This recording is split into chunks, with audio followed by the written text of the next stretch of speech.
اچھا، چلیں ایک منظر سوچتے ہیں۔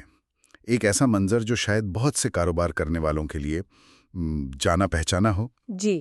دو لوگوں میں ایک ڈیل ہوتی ہے، لاکھوں کا لین دین ہے، ایک شخص سامان دیتا ہے، دوسرا ادائیگی کا وعدہ کرتا ہے، لیکن پھر وہ وعدہ ٹوٹ جاتا ہے۔ پیسے نہیں آتے۔ بالکل۔ اب سوال یہ ہے کہ کیا یہ معاملہ سیدھا دیوانی عدالت جائے گا ہر جانے کے لیے، یا پھر پولیس کو شامل کر کے FIR کٹوا کر اس شخص کو سیدھا جیل بھجوا دیا جائے؟ یہ لائن کہاں کھینچی جائے گی؟ یہ بہت اہم سوال ہے۔ آج ہم اسی سوال کے بالکل مرکز میں موجود ایک معاملے پر گہرائی سے بات کر رہے ہیں۔ ہمارے پاس پاکستان کی سپریم کورٹ کا ایک بہت ہی دلچسپ فیصلہ ہے جو مئی 2025 میں سامنے آیا۔ یہ 4 گاڑیوں والا کیس ہے۔ جی، بظاہر یہ گجرانوالہ میں 4 گاڑیوں کا ایک عام سا کیس لگتا ہے، لیکن اس فیصلے نے قانون کے کچھ ایسے بنیادی اصولوں کو دوبارہ واضح کیا ہے جن کا اثر پورے انصاف کے نظام پر پڑتا ہے۔ بالکل، اور اس گفتگو کا مقصد صرف اس کیس کی کہانی سنانا نہیں ہے، بلکہ 2 بڑے سوالوں کی تہہ تک پہنچنا ہے۔ اچھا؟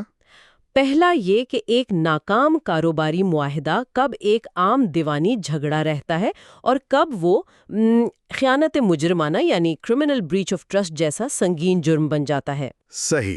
اور دوسرا وہ کون سا سنہری اصول ہے جو کسی بھی شخص کی آزادی سے متعلق ہے، یعنی ضمانت کا اصول، جسے ہماری عدالتیں بار بار نظر انداز کر رہی ہیں۔ یہ فیصلہ ان دونوں سوالوں کا بہت واضح جواب دیتا ہے۔ یہ تو واقعی بہت اہم سوالات ہیں۔ تو پھر شروع کرتے ہیں۔ آخر ہوا کیا تھا کہ معاملہ سپریم کورٹ تک پہنچ گیا؟ جی، کہانی شروع ہوتی ہے گجرانوالہ سے۔ وہاں ڈیفنس موٹرز نام کا ایک کار شو روم ہے۔ اس کا مالک اس کیس میں یعنی شکایت کنندہ ہے۔ ٹھیک۔ محمد امجد نعیم نامی ایک شخص جو بعد میں ملزم بنا اس شو روم پر آتا ہے۔ اکتوبر 2021 سے جنوری 2022 کے درمیان وہ شو روم سے 4 گاڑیاں خریدتا ہے۔ اور کوئی چھوٹی موٹی گاڑیاں بھی نہیں؟ نہیں، بالکل۔ ایک کیا اسپورٹیج، ایک ویزل، ایک کرولا آلٹس اور ایک ٹویوٹا کرولا GLI۔ جی۔ اور دیکھیں، یہ کوئی کیش پر سودا نہیں تھا۔ 3 گاڑیوں کے لیے وہ کچھ رقم ایڈوانس دیتا ہے اور باقی رقم 1 مہینے میں دینے کا تحریری معاہدہ کرتا ہے۔ یعنی باقاعدہ اسٹامپ پیپر پر ایگریمنٹ بنتے ہیں۔ بالکل۔ اور جو چوتھی گاڑی تھی وہ یہ کہہ کر لے جاتا ہے کہ اسے مارکیٹ میں دوسرے شو رومز کو دکھا کر فروخت کروانا ہے۔ تو ایک طرح سے یہ مکمل طور پر ایک کمرشل ڈیلنگ تھی۔ لیکن پھر وہی ہوتا ہے جو اکثر ایسے معاملات میں ہوتا ہے۔ محمد امجد نعیم باقی رقم ادا نہیں کرتا اور ایک طرح سے غائب ہو جاتا ہے۔ تو اب شو روم کا مالک کیا کرتا ہے؟ وہ دیوانی عدالت جانے کے بجائے سیدھا پولیس اسٹیشن جاتا ہے اور پاکستان پینل کوڈ کی دفعہ 406 کے تحت خیانت مجرمانہ کا پرچہ کٹوا دیتا ہے۔ اچھا۔ اس کے بعد ملزم کو گرفتار کر لیا جاتا ہے۔ جب وہ ضمانت کے لیے ہائی کورٹ جاتا ہے تو اس کی درخواست بھی مسترد ہو جاتی ہے۔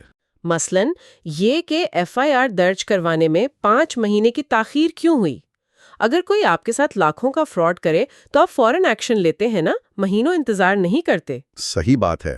دوسرا نقطہ یہ تھا کہ اتنے مہینے حراست میں رکھنے کے باوجود پولیس ملزم سے ایک بھی گاڑی برآمد نہیں کروا سکی۔ اس سے کیس کی بنیاد پر ہی سوال اٹھنے لگتے ہیں۔ یہیں سے معاملہ گہرا ہونا شروع ہوتا ہے۔ یعنی بظاہر یہ پیسوں کے لین دین کا جھگڑا تھا، لیکن اسے ایک سنگین فوجداری جرم کا رنگ دے دیا گیا۔ بالکل۔ کیس کا سب سے بڑا سوال یہی تھا کہ کیا یہ واقعی خیانت مجرمانہ کا معاملہ بنتا بھی ہے یا نہیں؟ بالکل، اور یہ سمجھنے کے لیے ہمیں قانون کی نظر سے دیکھنا ہوگا کہ خیانت مجرمانہ یعنی دفعہ 405 آخر ہے کیا۔ اس جرم کے ثابت ہونے کے لیے 2 بنیادی ستون ہیں۔ جی۔ کہ وہ اسے ایک خاص مقصد کے لیے استعمال کرے گا اور پھر واپس کر دے گا۔ یعنی ملکیت آپ کے پاس ہی رہتی ہے۔ جی بالکل۔ جیسے آپ اپنی گاڑی مرمت کے لیے میکینک کو دیتے ہیں تو یہ سپردگی ہے۔ اچھا، اور دوسرا ستون؟ دوسرا ستون ہے بددیانتی یعنی ڈس آنیسٹی، یعنی وہ شخص جسے چیز امانتاً دی گئی تھی وہ بددیانتی سے اسے اپنے فائدے کے لیے استعمال کر لے، بیچ دے یا غبن کر لے۔ تو اگر میکینک گاڑی بیچ دے تو وہ خیانت مجرمانہ ہے۔ بالکل۔ سپریم کورٹ نے اس کیس میں اسی سپردگی کے تصور کو بہت تفصیل سے واضح کیا ہے۔ اچھا، تو سپریم کورٹ نے اس کیس پر اس تعریف کا اطلاق کیسے کیا؟ کیونکہ شکایت کنندہ تو یہی کہہ رہا تھا کہ گاڑیاں امانت کے طور پر دی گئی تھی۔ دیکھیں، عدالت نے کہا کہ حقائق کو دیکھنا ہوتا ہے، صرف FIR میں لکھے گئے الفاظ کو نہیں۔ یہاں کیا ہوا تھا؟ گاڑیوں کی قیمت طے ہوئی، جزوی ادائیگی ہوئی، باقاعدہ فروخت کے معاہدے لکھے گئے۔ عدالت کے مطابق جب کوئی چیز کاروبار، سرمایہ کاری یا فروخت کی نیت سے دی جاتی ہے تو وہ امانت نہیں کہلاتی۔ فروخت کے معاہدے کا مقصد ہی ملکیت کو خریدار کو منتقل کرنا ہوتا ہے، واپس لینا نہیں۔ لیکن ایک منٹ، یہاں ایک سوال ہے۔ 3 گاڑیاں تو چلیں فروخت کے معاہدے کے تحت تھیں، لیکن وہ جو چوتھی گاڑی تھی، ہاں، جو دوسرے شو رومز کو دکھانے کے لیے لی گئی تھی، جی، کیا اسے امانت نہیں کہا جا سکتا؟ اس کا تو کوئی فروخت کا معاہدہ نہیں ہوا تھا۔ یہ بہت زبردست نکتہ ہے اور عدالت نے اس پر بھی غور کیا۔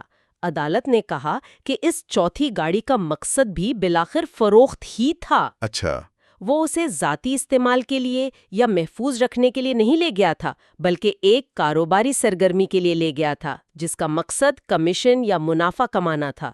یہ بھی ایک تجارتی لین دین کا حصہ تھا، خالص امانت کا نہیں۔ تو مطلب نیت فروخت کی ہی تھی؟ بالکل۔ عدالت نے کہا کہ یہ واضح طور پر واجبات کی عدم ادائیگی کا دیوانی معاملہ تھا جسے زبردستی فوجداری رنگ دیا گیا۔ ٹھیک ہے، یہ بات تو بہت واضح ہو گئی، یعنی کیس کی بنیاد ہی کمزور تھی اور شاید یہ جرم بنتا ہی نہیں تھا۔ جی، لیکن یہ بات تو اور بھی حیران کن ہے کہ اگر کیس اتنا کمزور تھا تو پھر محمد امجد نعیم جیل میں کیوں تھا؟ ہائی کورٹ نے اس کی ضمانت کیوں مسترد کر دی؟ آپ نے بالکل صحیح جگہ انگلی رکھی ہے، اور یہی اس فیصلے کا دوسرا اور شاید سب سے اہم حصہ ہے۔ ضمانت کا معاملہ؟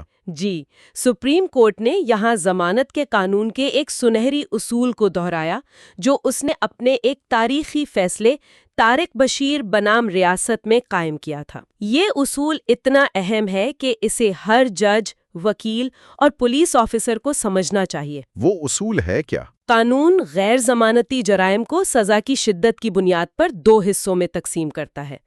کچھ سنگین جرائم ہیں جن کی سزا موت، عمر قید یا 10 سال سے زیادہ ہے، اور پھر باقی جرائم ہیں جن کی سزا اس سے کم ہے۔ ٹھیک۔ طارق بشیر کیس کا اصول یہ کہتا ہے کہ وہ تمام جرائم جن کی سزا 10 سال سے کم ہے ان میں ضمانت دینا ایک اصول ہے اور ضمانت سے انکار ایک استثناء ہے۔ یہ صرف قانونی زبان نہیں لگ رہی، اس کے پیچھے کوئی گہرا فلسفہ محسوس ہو رہا ہے۔ بالکل، یہ ایک سماجی معاہدہ ہے۔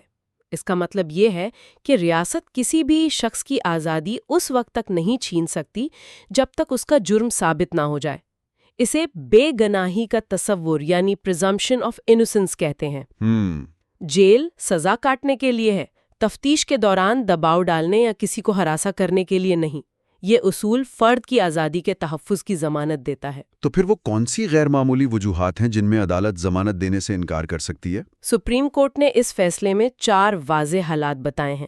پہلا، اگر اس بات کا پختہ خدشہ ہو کہ ملزم ضمانت ملنے پر فرار ہو جائے گا۔ صحیح۔ دوسرا، اگر یہ خطرہ ہو کہ وہ باہر آ کر ثبوتوں کے ساتھ چھیڑ چھاڑ کرے گا یا گواہوں کو ڈرائے گا۔ تیسرا، اگر قوی امکان ہو کہ وہ رہائی کے بعد دوبارہ اسی طرح کا جرم کرے گا۔ اور چوتھا، اور یہ سب سے اہم ہے، اگر ملزم پہلے سے کسی اور کیس میں سزا یافتہ مجرم ہو، یعنی اس کا جرم ثابت ہو چکا ہو۔ اچھا، تو اس کیس میں ہائی کورٹ نے ضمانت مسترد کرنے کی کیا وجہ بتائی تھی؟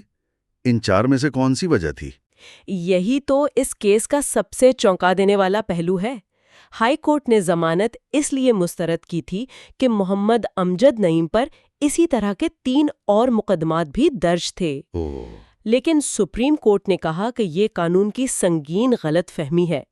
قانون کہتا ہے کہ ضمانت سے انکار کی وجہ سابقہ سزا یافتہ یعنی پریویس کنوکٹ ہونا ہے، نہ کہ صرف دوسرے مقدمات میں نامزد ملزم یعنی ایکیوزڈ ان ادر کیسز ہونا۔ یہ تو بہت بڑا فرق ہے۔ اس کا مطلب ہے کہ آپ کو ان الزامات کی سزا دی جا رہی ہے جو ابھی ثابت ہی نہیں ہوئے۔ بالکل، کسی پر الزام لگنا ایک بات ہے اور اس کا مجرم ثابت ہونا بالکل دوسری۔ سپریم کورٹ نے کہا کہ محض دوسرے مقدمات میں نامزد ہونے کی بنیاد پر ضمانت مسترد کرنا بے گناہی کے تصور کے اصول کی مکمل خلاف ورزی ہے۔ تو عدالت نے ہائی کورٹ کا فیصلہ کالعدم کر دیا؟ جی، اسے قانون کے بنیادی اصولوں کے منافی قرار دے کر کالعدم کر دیا اور ملزم کی ضمانت منظور کر لی۔ تو عدالت نے صرف اس ایک کیس کا فیصلہ نہیں سنایا۔ ایسا لگ رہا ہے کہ جج صاحبان انصاف کے نظام میں موجود کچھ بڑی خامیوں کی نشاندہی کر رہے تھے۔ جی ہاں، اور انہوں نے اس پر کوئی لگی لپٹی نہیں رکھی۔ اس فیصلے میں 2 بہت سنگین خدشات کا اظہار کیا گیا ہے۔ پہلا خدشہ اسی رجحان کے بارے میں تھا جس سے ہم نے بات شروع کی تھی۔ دیوانی معاملات کو فوجداری رنگ دینا۔ بالکل۔ عدالت نے کہا کہ لوگ کاروباری جھگڑوں اور پیسوں کی وصولی کے لیے فوجداری قانون کو ایک ہتھیار کے طور پر استعمال کر رہے ہیں۔ ان کا مقصد انصاف حاصل کرنا نہیں، بلکہ دوسرے فریق پر دباؤ ڈالنا، اسے ہراساں کرنا اور جیل بھجوا کر بدلہ لینا ہوتا ہے۔ اور اس کا نظام پر کیا اثر پڑتا ہے؟ اس کا اثر تباہ کن ہے۔ ایک تو فوجداری نظام انصاف پر، جس کا کام حقیقی مجرموں کو پکڑنا ہے، بے پناہ بوجھ پڑ جاتا ہے۔ پولیس اور عدالتوں کا وقت ضائع ہوتا ہے۔ اور معاشرے پر بھی برا اثر پڑتا ہوگا۔ یقیناً اس سے قانون کی حکمرانی کا تصور کمزور ہوتا ہے۔ لوگ یہ سمجھنے لگتے ہیں کہ عدالتوں کے ذریعے نہیں بلکہ پولیس کے دباؤ سے اپنے مسائل حل کروائے جا سکتے ہیں۔ یہ تو ایک بہت بڑا نظامی مسئلہ ہے۔ اور دوسرا خدشہ کیا تھا؟ دوسرا خدشہ اس سے بھی زیادہ سنگین تھا، اور وہ خود عدلیہ کے اندر کا مسئلہ تھا۔ عدالت نے اسے عدالتی نظم و ضبط کی کمی یعنی جوڈیشل انڈسپلن کا نام دیا۔ اچھا۔ سپریم کورٹ نے شدید مایوسی کا اظہار کیا کہ نچلی عدالتیں بشمول ہائی کورٹس بار بار سپریم کورٹ کے قائم کردہ واضح قانونی اصولوں جیسے طارق بشیر کیس کے اصول کو خلم خلا نظر انداز کر رہی ہیں۔ تو یہ صرف ایک غلطی نہیں بلکہ آئینی حکم کی نافرمانی ہے؟ بالکل۔ عدالت نے کہا کہ یہ آئین کے آرٹیکل 189 کی صریح خلاف ورزی ہے، جو ملک کی تمام ماتحت عدالتوں کو سپریم کورٹ کے فیصلوں کا پابند بناتا ہے۔ اس پر سپریم کورٹ نے کیا عملی قدم اٹھایا؟ کیا صرف مایوسی کا اظہار کیا؟ نہیں، انہوں نے ایک بہت ٹھوس قدم اٹھایا۔ انہوں نے حکم دیا کہ اس فیصلے کی کاپی ملک بھر کی تمام ہائی کورٹس، تمام صوبوں کے پروسیکیوٹر جنرلز اور تمام ضلعی اور سیشن ججوں کو بھیجی جائے۔ یعنی ایک طرح سے سرکولر جاری کر دیا۔ جی، اس کا مقصد صرف رہنمائی نہیں تھا، بلکہ ایک سخت یاد دہانی کروانا تھا کہ ان اصولوں پر عمل درآمد کرنا اختیاری نہیں بلکہ آئینی اور قانونی طور پر لازمی ہے۔ تو اگر اس ساری گفتگو کو سمیٹیں تو گجرانوالہ میں 4 گاڑیوں کا یہ معاملہ ہمیں قانون کے 2 بہت بڑے سبق سکھا گیا ہے۔ پہلا، ایک ٹوٹے ہوئے کاروباری وعدے اور ایک حقیقی فوجداری جرم کے درمیان ایک واضح لکیر موجود ہے، اور اس لکیر کو دھندلانا پورے نظام کے لیے خطرناک ہے۔ اور دوسرا سبق؟ اور دوسرا اور شاید زیادہ اہم سبق یہ ہے کہ کسی شخص کی آزادی بہت قیمتی ہے۔ ضمانت اصول ہے، جیل استثناء کا قاعدہ محض ایک کتابی جملہ نہیں بلکہ ہمارے انصاف کے نظام کی بنیاد ہے۔ جب تک کسی پر جرم ثابت نہ ہو جائے وہ بے گناہ ہے۔ بالکل، اور اسے جیل میں رکھنا انصاف کے قتل کے مترادف ہے، سوائے ان چند غیر معمولی حالات کے جن کا قانون نے خود تعین کیا ہے۔ یہ گفتگو واقعی آنکھیں کھولنے والی ہے۔ آخر میں ہمارے سامعین کے لیے ایک سوچ چھوڑے جاتے ہیں۔ سپریم کورٹ کو ایک بنیادی قانونی اصول پر عمل درآمد کروانے کے لیے اپنا فیصلہ ملک بھر کی عدالتوں کو ایک سرکولر کی طرح بھیجنا پڑا۔ یہ ایک اہم سوال پیدا کرتا ہے جس پر غور کیا جا سکتا ہے۔ ہمارے نظام میں قائم شدہ قانونی اصولوں کو عملی طور پر کتنی بار نظر انداز کیا جاتا ہے، اور جب قانون کے رکھوالوں کو ہی قانون یاد دلانے کی ضرورت پڑے تو اس کا مطلب ہے کہ مسئلہ کسی ایک کیس کا نہیں بلکہ پورے نظام کی ساخت کا ہے۔ اس پر عمل درآمد کو یقینی بنانے کے لیے مزید کیا اقدامات ضروری ہیں؟ You are watching Legal Gupshup and GK with MD, your source for legal, historical, and breaking news. Don't forget to like, subscribe, and share for more informative content.